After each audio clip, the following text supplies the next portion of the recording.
All right, we are going to keep to a tight schedule. We're going to be on time. I'm Chris, the program director for the Center for Avian Population Studies. I told Osvel, probably more people know Osvel than know me. He needs no introduction. Coastal Solutions is, I think, one of the most high-impact programs that the lab has ever developed. It's entering phase 2, and I'm incredibly excited to be able to introduce Osvel and also hear about his plans going forward. Osvel? Thank you, Chris. You did a great job, and that was fast. Thank you. Thank you, everybody, for coming. I'm so excited to share the news about Coastal Solutions, and yeah, we're also going to ask for your feedback. Before I forget, I want to introduce Adriana Cárdenas. It's her first week at the lab, and Adriana is the new program assistant for Coastal Solutions, so we're very excited to have her join the program and helping us with all of the things that we're going to be doing. Okay, let's get to it. Coastal Solution Fellows Program. Let's see. Oh.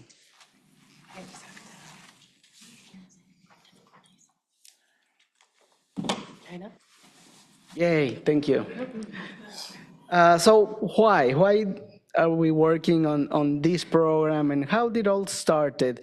And you all know about this, right? The biodiversity crisis, and that we have lost almost 3 billion birds in the last 50 years. And shorebirds is one of the groups that have suffered the most. 2018, we knew that 37% of all, that we have lost 37% of all shorebirds. But, you know, as we have been learning more, and now we know that, for example, half of all of the species along the Pacific Flyway are declining. And so things are not good for shorebirds. No, it's one of the groups that need most attention. And for us, that's the key driver in our theory of change in the planning for coastal solutions. Now, how can we address that and revert that? Also, you know this very well. The challenge why shorebirds are very affected is complex life cycle. Nah, it's not working, sorry. Well, I think you have seen this. Yeah, the complex life cycle, right? They breed in the northwestern sandpipers, and then they migrate south into South America. A lot of them spend the winter in northwestern Mexico, but some of them go all the way to northern Chile. So if we want to protect these birds, we need to protect all of the important sites that they use during their full annual cycle. And during this migration, they face a number of threats, all related to habitat degradation or destruction. Many coastal areas throughout Latin America, well, everywhere in the world, but especially in Latin America, face a lot of challenges related to development and urbanism and economic growth. A lot of cities are in coastal areas. But there are also a lot of rural economic activities, aquaculture, salt production, algae production, that many of those are in the places that shorebirds love. And then also sometimes the habitat is there, the geoform, right, the mudflat, but then there are disturbances, human disturbances or dogs without leash that destroy nests, for example, or create disturbance for resting shorebirds. So that's another major threat that has been identified for shorebirds in all major flyways.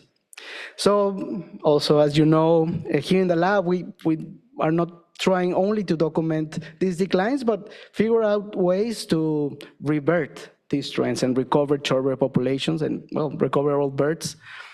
And so how did all this started? It was in around 2015, 2016, and Viviana, with a number of colleagues, started an assessment of conservation investments of the Packard Foundation throughout Latin America. Now, the Packard Foundation had been investing in shorebird conservation for about 20, 30 years. And they already knew that things were not working as expected in terms of population trends. So this was a project to try to figure that out and identify new ways to address these threats. So in this process, there were a lot of workshops, with usual suspects, with shorebird specialists, with conservation biologists. I was able to participate in some of these workshops in my previous job in Pronatura, an NGO in Mexico. And what's really excited is that these workshops including the participation of other disciplines and sectors, so people from urban planning, architecture, engineering, sociology, legal aspects. So it provided a lot of interesting perspectives on shorebird conservation. And there were many challenges that were identified and that have been addressed through different mechanisms.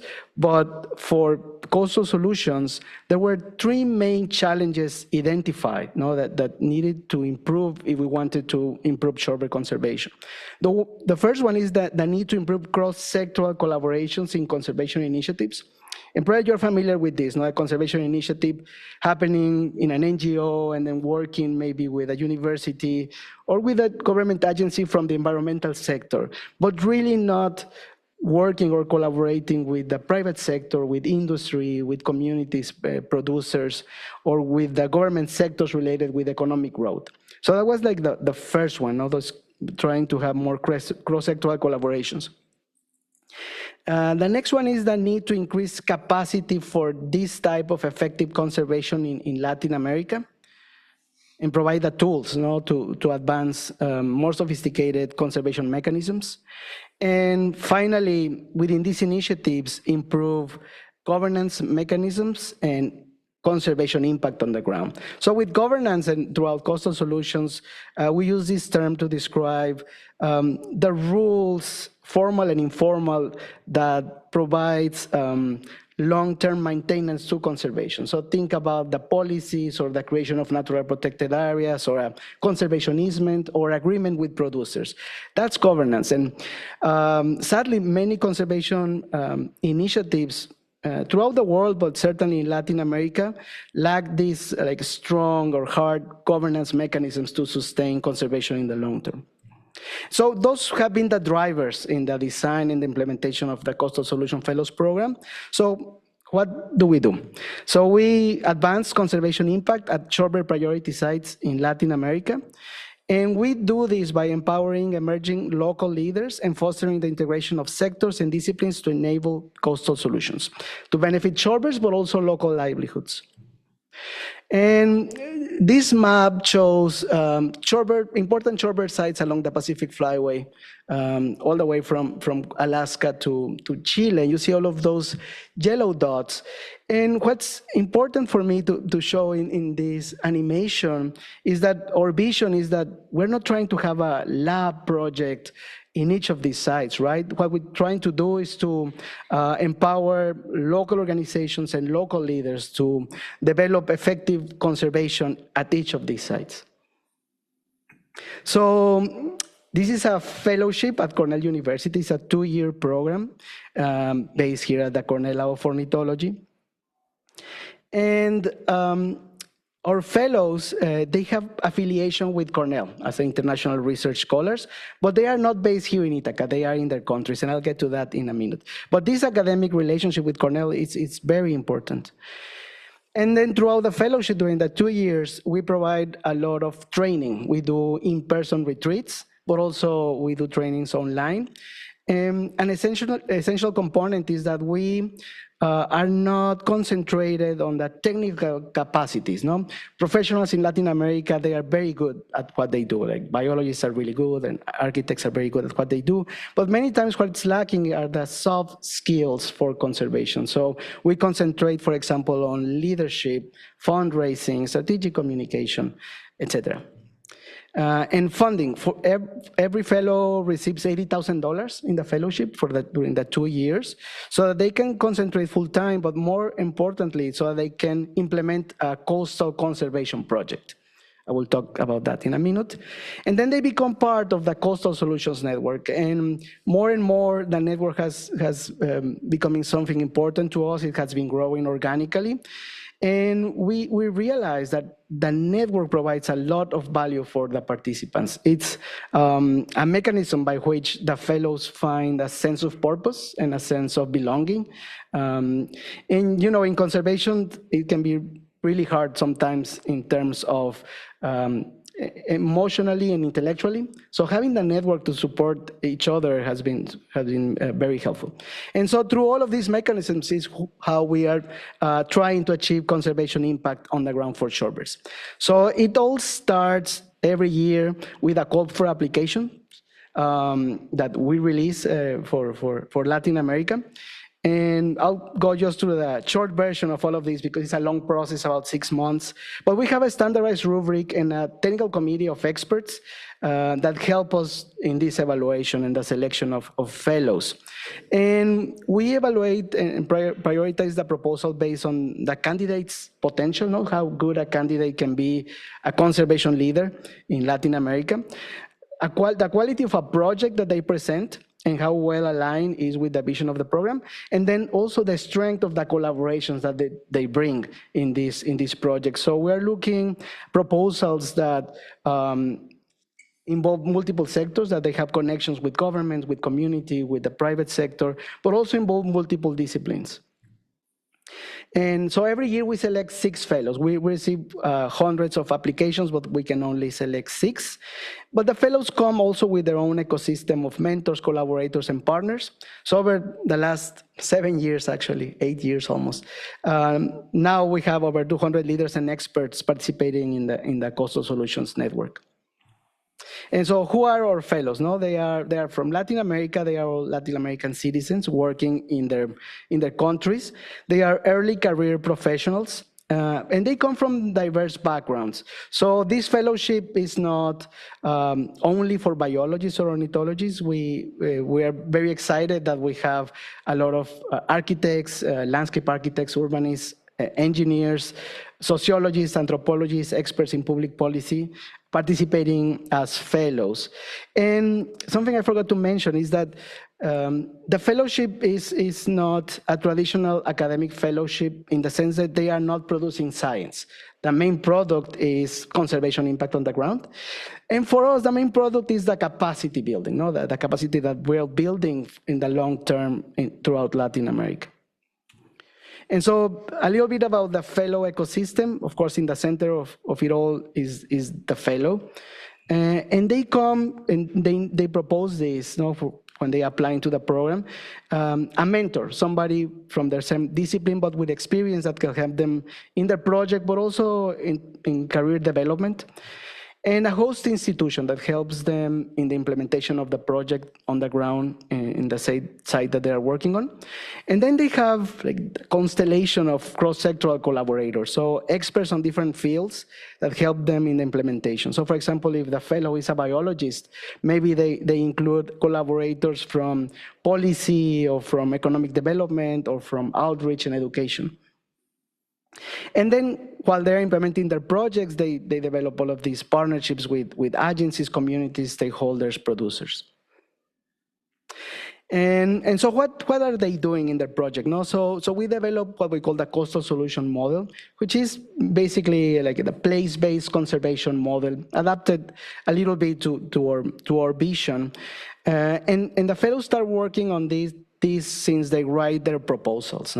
So the beginning of it all is a priority site. They need to identify a shorebird priority site in their countries that they want to work on. And those lists already exist in the flyway planning efforts for the Pacific, Mid-Continental, and the Atlantic. And the fellows or the candidates at that moment need to identify priority threats that they want to address or help solve. Every place has many priorities, but they need to concentrate on 1 or 2.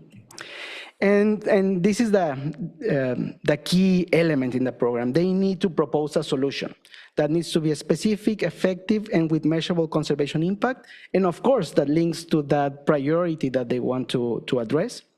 And this solution needs to be collaborative. They need to involve communities, producers, local governments, academia, NGOs. And they need to incorporate what I was talking about, these governance mechanisms to support the long-term success. So they need to figure out, are they trying to propose a new natural protected area or municipal ordinance or a policy at the state or federal level? So what governance mechanism are they going to try to implement in their project? And they need to create synergies with existing conservation initiatives. And they now need also think about monitoring, evaluation, and learning in their project. And with monitoring, I'm not only talking about shorebird monitoring, but rather monitoring the implementation of their projects. And also thinking about the theory of change or framework, right? That you're monitoring your outputs and outcomes, and is it working or not? And then what do you learn about it? And for us, it's really important to provide flexibility in the projects. Typically, when you have a grant, you have a grant contract, and you're committed to do A, B, and C. And we start in the same place, but we know that the fellows are going to be learning throughout the fellowship, but also as they implement their project. So we want them to be able to include that learning in the implementation of the project, so we provide a lot of flexibility throughout the fellowship. So what happens during the 2 years? The training that I was mentioning, the capacity building retreats in person, we do one of those here in Ithaca, and the other is typically in another country in Latin America. They are like 8 to 10 days retreats, very intensive. They are implementing their project, and we provide support, coaching, and evaluation. And for us, the project is also one of the main mechanisms for learning. For many of these fellows, it's the first time that they lead a project of this magnitude. So we want this to be a learning opportunity in itself. Of course, continuous learning through online seminars and courses. And many times we invite experts to give a talk on a topic that is of interest to the fellows. Many times the fellows themselves prepare a seminar. And other times we use those sessions for the fellows to present updates and receive feedback from their peers. And fundraising, and Mary has been part of this many times. So for us, it's really important to help the fellows develop their fundraising skills, understand the different mechanisms that they can use to get funds, because we don't want this to be just a 2-year project that ends, right? We want them to develop the tools so they can continue these initiatives in the long term. So this is a picture of some of our retreats with the fellows, and there is a lot of learning, but this is also where the networking happens, and they meet each other, and they create connections, and many times partnerships, and then they start developing projects together, etc. So it's always a good opportunity for that. And so where we are right now, so we have completed phase 1, so the initial 6-7 years of the program. It was all concentrating on the Pacific Flyway for phase 1. We did 5 cohorts, 30 fellows overall. And so we had fellows in 9 countries working in 37 priority sites, most of them from Chile, Mexico, and Colombia, but throughout many places in Central and South America as well. And this is a quick summary of what type of projects that fellows have been doing. Now, a number of them have been working on what we define as working landscapes. So in salt farms, shrimp farms, algae production. And these type of projects have like two approaches. One is to prevent further impact of these economic activities in natural habitats, right? But the other is to figure out ways to improve management of, for example, shrimp farms or salt farms, to improve conditions for shorebirds. So over the years, there have been a number of studies that have learned that salt farms and shrimp farms can be really good habitats for shorebirds. So the key element is how can we work with producers to make sure that these conditions are maintained and improve over the years. So a number of fellows have been working on this topic. Other fellows have been working on this issue of reducing disturbance on key areas, and for example, implementing municipal or local ordinances to prevent vehicles from going into the beach, and enclosing nesting areas for snowy plovers, for example. And then other fellows have been working on the more direct approach of conservation, creating natural protected areas or conservation easements. We have a good representation of disciplines. We have architects, social scientists, engineers, natural scientists, and resource managers. And we have 17 women and 13 men participating in the program so far. And something really excited is the outcomes. No, we had like our expectations were we're trying to check our expectations because it's a 2-year program. $80,000 is a good amount, but it's not a lot of money, and this is an initial part of their career. So the projects are mostly for learning and gaining experience. But the story with the fellows is different. We always tell them, this is it. You're saving the shorebirds. So they took it very seriously, and we're really excited that they really delivered. No, so for example, they were able to sign 37 collaboration agreements altogether, and implement 13 conservation instruments. For example, new natural protected areas. One for example, in southern Chile with Manuel Erazo. That was amazing to achieve a new natural protected area in 2 years. And then 16 public policy mechanisms that are helping to protect shorebirds. So overall, these 30 fellows through their projects, they have been able to create conservation impact in over 286,000 acres. And so these are places that, of course, they are not safe now forever, but these are places that now have governance mechanisms to support conservation in the long term. So places with a festival or with shorebird monitoring, they are not counted in these acres. No? So only places that now have a mechanism that is helping advance conservation in the long term. Fundraising, this has been also super exciting. They have been very, very successful. So altogether, they've been able to raise $8.9 million over the last 8 years. And in blue, you see in-kind funds that they secure for the implementation of their projects throughout the fellowship. And in green, you see new proposals that they wrote and that were approved, no? So that it allows them to continue with their initiatives in the longer term. So we're really excited that this is happening. And this is just to show the network. No, we did an analysis of the network of coastal solutions, and here you see the network of fellows, and colors are different countries and shapes different disciplines. But basically, the idea is that you can see how they are interacting with each other, creating opportunities and finding funds, but exchanging lessons and sharing information. And the black dots are the partners that the fellows have cultivated all over the continent. And so in addition to the conservation impacts on the ground, there are other outcomes as well. No? So the main emphasis is not science, but still the fellows have produced 21 peer-reviewed papers, 45 science communication articles, over 200 conference presentations. They already received 20 awards and professional recognitions, and they have involved over 22,000 people through their local projects in the bird festivals, environmental education workshops, community planning workshops. So these are some pictures of our fellows during retreats or during their field work. And something that I always like to say is that each of these phases is a phase of conservation success.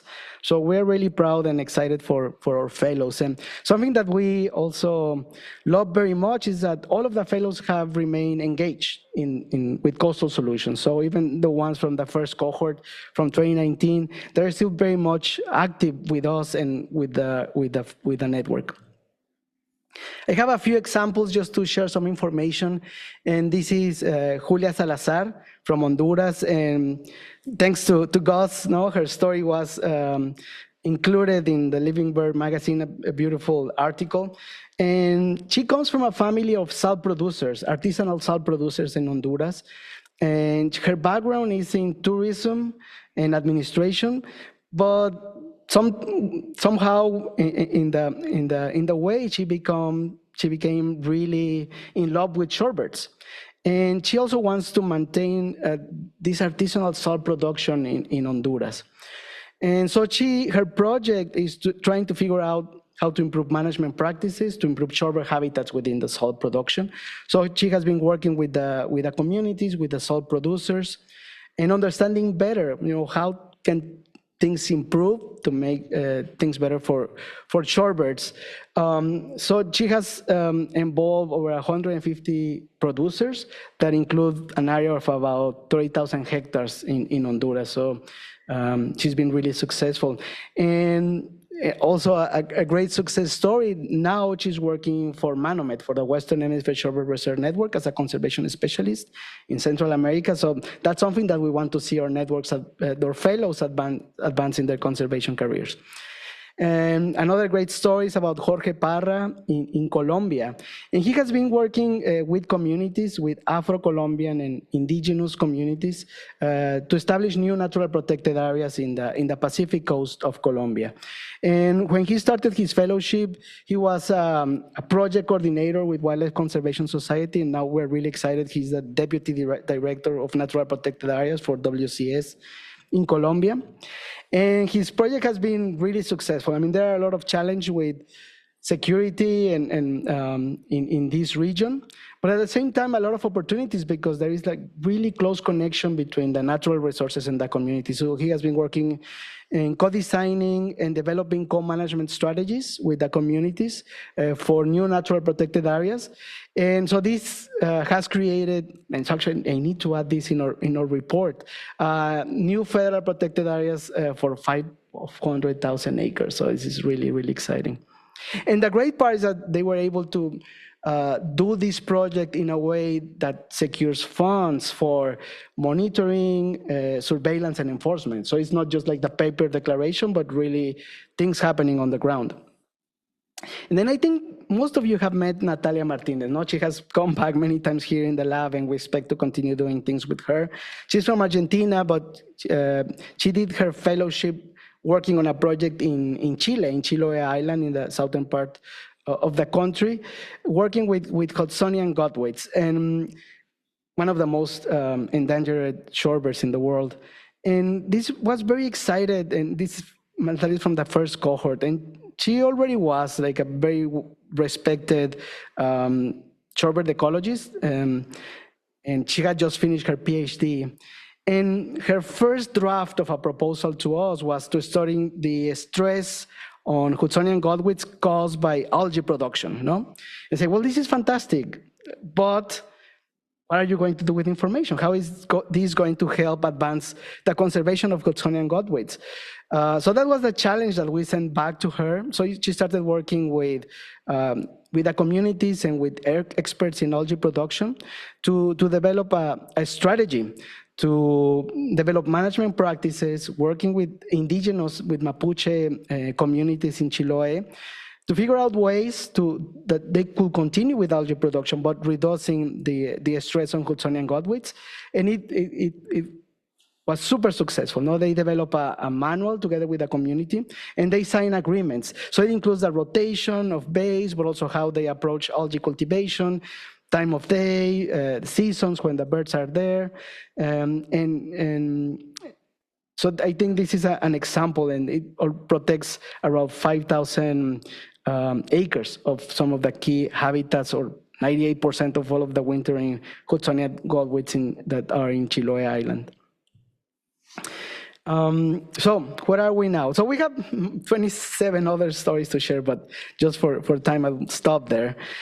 So this year we're launching phase 2 of Coastal Solutions. So we want to bring everything that we have learned from phase 1, but now scale the impact.